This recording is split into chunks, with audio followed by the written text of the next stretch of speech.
wabarakatuh. Perkenalkan, nama saya Septiatri Astati dari Prodi Akuntansi Syariah kelas A. Di sini saya akan menyelesaikan dua kasus transaksi. Yang pertama kasus transaksi kontrak forward dan yang kedua yaitu metode translasi. Guna memenuhi ujian tengah semester mata kuliah Akuntansi Keuangan Lanjutan 2 yang diampu oleh Bapak Rahmat Fajar Ramdhani. Simak videonya sampai selesai ya. Terima kasih. Di sini sudah ada transaksi forward, yaitu transaksi untuk ekspor dan impor. Nah, kita akan mengerjakan dulu yang ekspor. Di sini PT Susanti merupakan salah satu perusahaan yang bergerak di bidang pengolahan tekstil yang sudah menjualkan bahan-bahan tekstilnya hingga ke luar negeri. Salah satu perusahaan yang menjadi supplier utama PT Susanti yaitu dari negara Amerika Serikat, yaitu PT LA Industri. Kemudian pada tanggal 28 Februari 2021, PT LA Industri itu membeli tekstil ke PT Susanti seharga $4.000 dengan penyelesaian selama 120 hari. Setelah transaksi dilakukan, pada tanggal yang sama, PT Susanti melakukan perjanjian kontrak forward selama 120 hari untuk menukarkan $4.000 dengan kurs 1 dolarnya yaitu 435. Untuk mengurangi kerugian akibat adanya perubahan kurs, kemudian di sini sudah ada kurs spotnya yang berlaku, yaitu pada tanggal 28 Februari kurs spotnya itu 420. Kemudian tanggal 30 Juni 415 dan 30 Juli 405. Kemudian soalnya yaitu kita diminta untuk membuat jurnal-jurnal yang diperlukan terkait transaksi di atas dan dampak dari penggunaan kontrak forward yang dilakukan oleh PT Susanti. Kemudian untuk kasus impornya yaitu pada tanggal 20 April PT Susanti itu membeli mesin di salah satu perusahaan di Tiongkok, Cina secara kredit seharga 8.000 yuan. PT Susanti melakukan perjanjian pembayaran dalam 60 hari setelah transaksi dilaksanakan. Kemudian pada tanggal yang sama, saat transaksi dilakukan, PT Susanti juga melakukan transaksi forward kepada Bank Mandiri selama 60 hari untuk membeli uang seharga 8.000 yuan dengan kurs 1 yuannya yaitu 2.750. Untuk mengurangi risiko kerugian akibat adanya perubahan kurs, sini sudah ada kurs spotnya yang berlaku, yaitu pada tanggal 20 April kurs spotnya itu 2.600, kemudian tanggal 30 Mei 2.900 dan 20 Juni 3.000. Kemudian kita di sini diminta untuk membuat jurnal yang diperlukan dalam transaksi di atas dan bandingkan dampak dari penggunaan kontrak forward tersebut.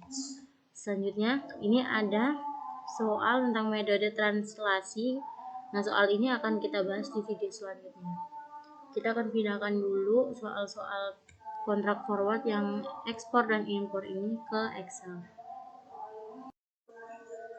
Nah, ini transaksi kontrak forward yang ekspor sudah saya pindahkan ke Excel. Kemudian selanjutnya kita akan melakukan penyelesaian kasus tersebut. Langkah awalnya yaitu menuliskan pengakuan awalnya dengan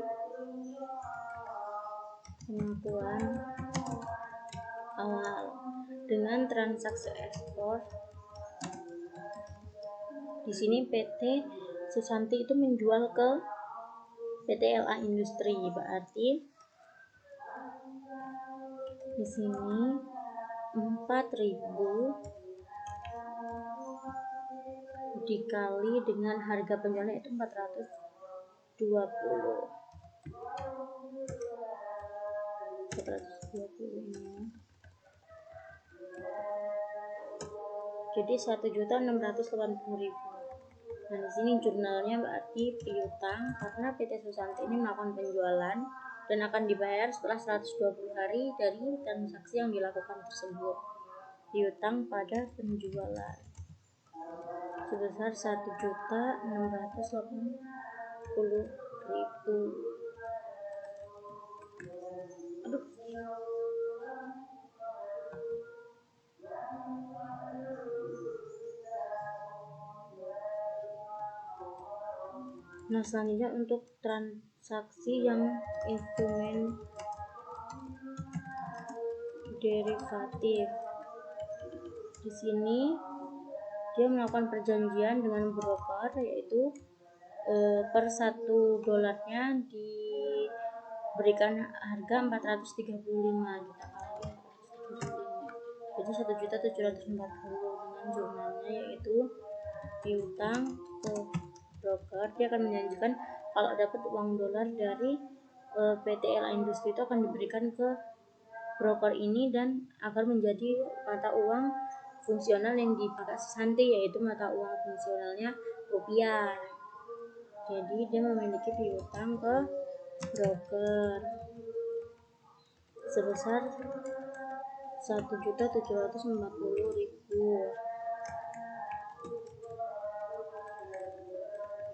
Nah, kemudian langkah kedua yaitu kita melakukan penyelesaian transaksi ekspor.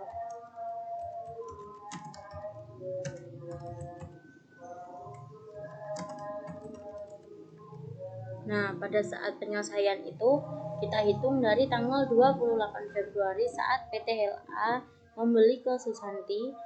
Dia memiliki perjanjian yaitu akan menyelesaikan pembayarannya 120 hari kemudian. Berarti dapat kita simpulkan pada tanggal 30 Juni PT LA Industri ini akan membayarkan hutangnya ke PT Susanti. Berarti dengan kurs pada 30 Juni itu 415. Jadi kita kali 4.000 dikali dengan 4.000 dikali dengan harga kurs saat pembayaran yaitu 415. Ini 1.660. Berarti di sini PT LA Industri itu hanya membayarkan ke PT Susanti itu sebesar 1.660.000. Berarti kas masuknya sebesar 1.660.000 rupiah. 1.660.000 rupiah. Kemudian pada kreditnya piutang sebesar 1.600.000. Nah, di sini dituliskan pada pengakuan awal uang yang didapatkan dari penjualan tersebut itu 1.680.000. Tetapi pada saat pembayaran ternyata kurs spot saat ini tuh berubah jadi berkurang jadi 1.660.000. Jadi bisa kita simpulkan bahwa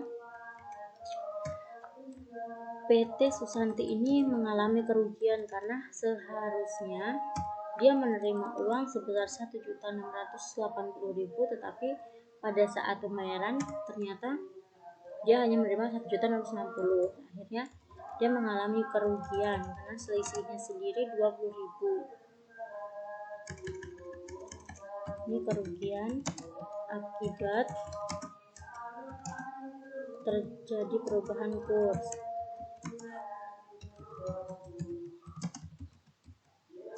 Setelah 120 hari tempo pembayaran. Kemudian di sini jurnalnya untuk kerugiannya yaitu pada debit kerugian atas perubahan kas, pada kondisi kreditnya piutang sebesar 20.000 rupiah.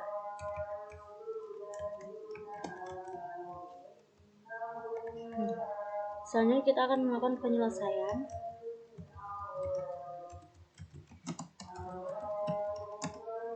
pada broker yang sudah kita janjikan. Jika kita mendapat uang dolar itu akan kita tukarkan ke rupiah. Dan di sini kas, kita menerima kas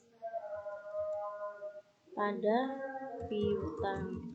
Nah, di awal tadi broker itu menjanjikan bahwa jika kita menukarkan uang dolar kita ke dia akan memberikan perjanjian bahwa $1 yang kita tukarkan itu diberi harga 435.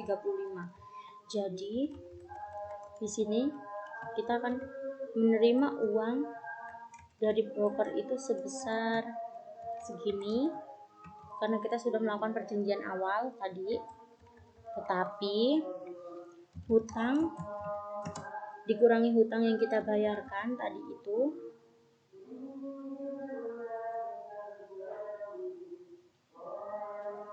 hutangnya juga berkurang ke broker menjadi segini karena di awal tadi kita menuliskan hutang ke broker dan ini untuk mengurangi hutangnya.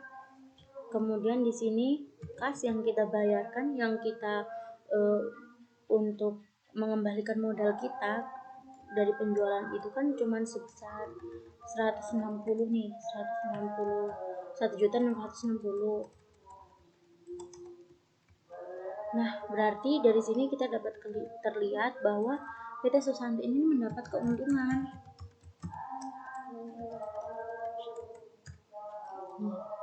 Dia menerima uang dari broker itu sebesar 1.740.000, tetapi uang yang dibayar untuk mengembalikan modalnya atas pembelian yang dilakukan LA Industri itu cuma 1.660.000.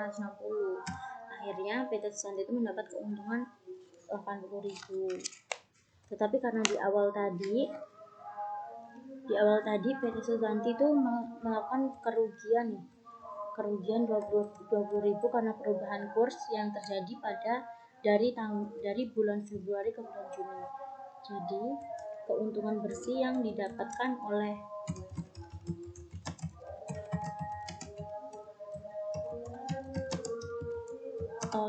PT Susanti adalah 80 dikurang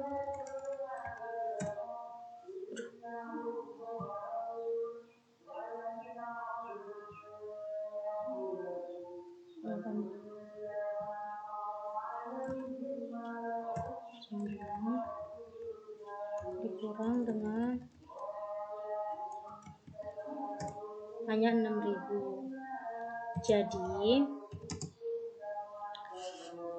efek dari penggunaan kontrak forward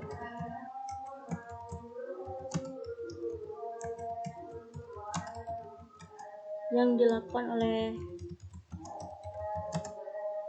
PT Susanti mengakibatkan keuntungan sebesar Rp60.000. Nah, ini untuk penyelesaian transaksi ekspornya sudah selesai. Kemudian kita lanjut untuk ke transaksi impor. Nah, sini soalnya juga sudah saya pindahkan. Sini pada tanggal 20 April 2020 PT Susanti membeli mesin di salah satu perusahaan di Tiongkok, Cina. Ini sudah ada kurs spotnya juga, langsung saja kita kerjakan. Untuk yang pertama yaitu kita melakukan pengakuan awal.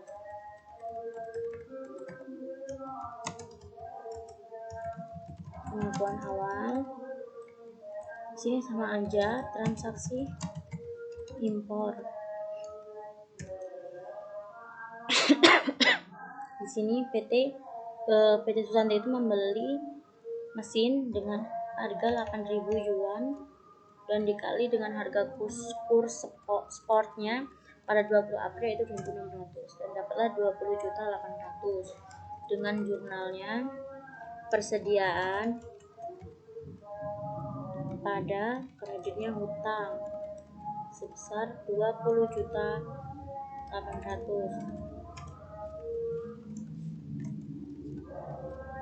Kemudian untuk transaksi instrumen derivatifnya di sini PT Susanti kan melakukan perjanjian kontrak forward kepada Bank Mandiri. Nah, untuk penyelesaian itu selama 60 hari juga sama dengan kontrak yang diberikan ke Tiongkok Cina, pembayaran hutangnya dengan harganya itu pada Bank Mandiri itu 1 yuannya 2.700 berarti 80.000 yuan dikali dengan 2.750, dapatlah 22 juta. Jurnalnya yaitu piutang ke broker dan hutang broker sebesar 22 juta.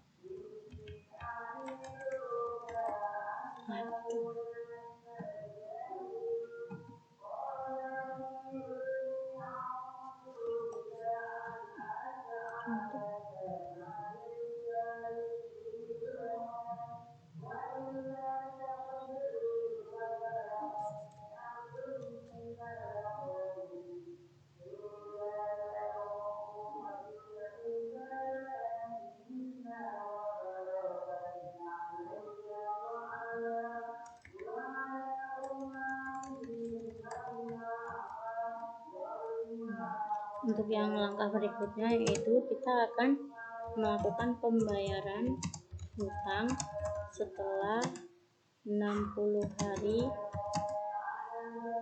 perjanjian yang diberikan ke Tiongkok, ke Tiongkok. Nah, di sini mereka kan memberikan tempo 60 hari, dan jika kita hitung 60 hari yang diberikan itu berarti di tanggal 30 Mei 20 Juni. Nah, berarti kita akan kalikan dengan 8.000 yuan dikali dengan 3.000, jadilah 24 juta. Nah, ini kita akan jurnal pelunasannya.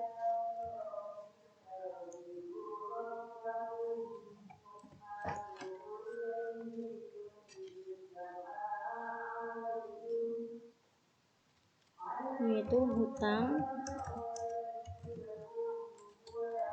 pada kas sebesar 24 juta.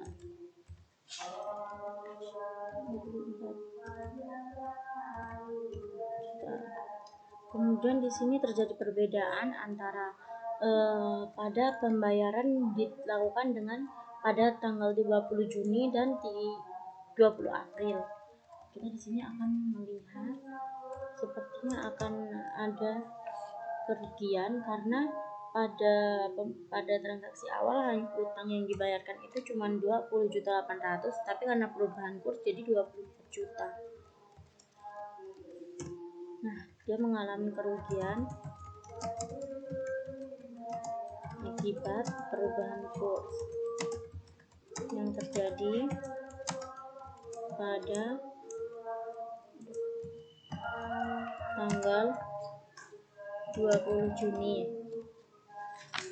Selanjutnya untuk jurnal kerugiannya yaitu kerugian pada piutang sebesar 3.200.000.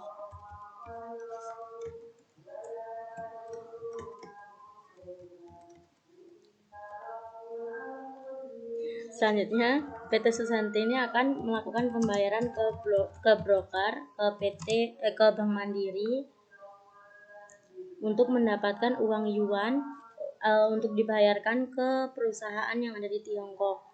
Berarti di sini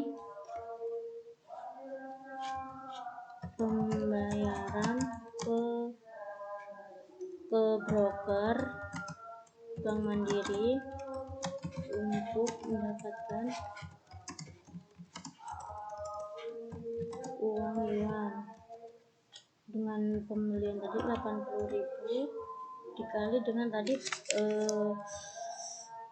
perusahaan Bank Mandiri itu menjanjikan dia akan memberikan per 1 yuannya itu seharga 2.750. 2.750. Berarti di sini dia hanya memberikan ke Bank Mandiri itu sebesar 22 juta. Sehingga kas yang diterima oleh Bank PT Susanti sebesar 24 juta, dan kemudian yang dibayarkan ke broker hanya 22 juta.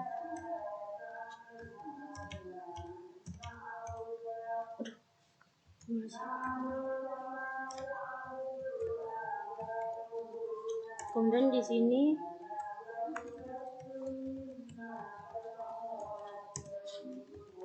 sini berarti terdapat keuntungan yang didapatkan oleh PT Susanti dari transaksi forward yang dilakukan, dan keuntungannya itu sebesar 2 juta.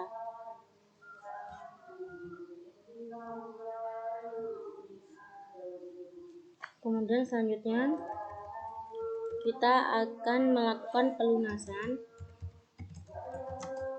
ke perusahaan di Tiongkok setelah mendapatkan uang yuan dengan tadinya hutang dagang sebesar 22 juta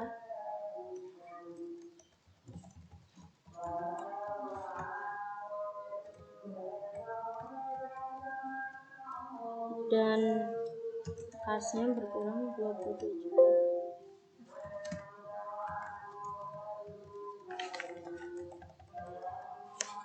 Kemudian kita akan melakukan pemulihan kerugian yang dialami oleh PT Susanti.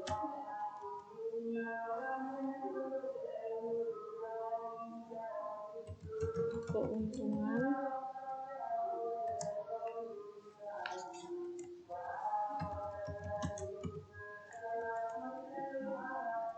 tadi itu, keuntungan yang didapatkan yaitu sebesar 2 juta.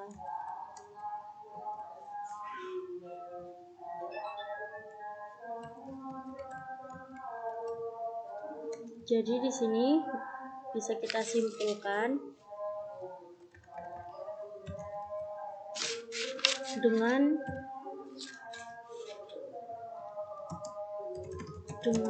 menggunakan kontrak forward ini,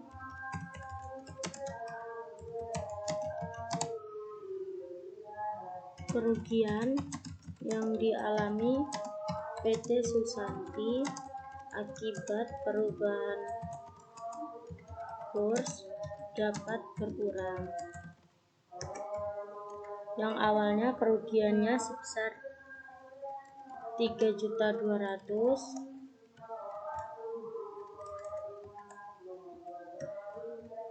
kemudian karena mendapatkan keuntungan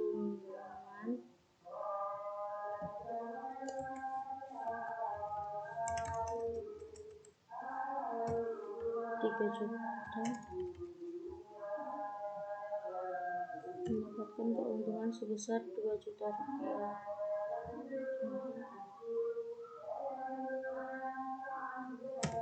Jadi kerugiannya itu berkurang 1.200.000. Seharusnya kalau PT Susanti tidak menerapkan kontrak forward ini ke Bank Mandiri saat transaksi, PT Susanti itu seharusnya mengalami kerugian sebesar 3.200.000. Tapi karena di awal PT Susanti melakukan perjanjian dengan Bank Mandiri, akhirnya kerugian yang didapat oleh PT Susanti itu berkurang, sehingga kerugiannya lebih kecil. Sekian dari saya. Selanjutnya kita akan ke transaksi metode translasi.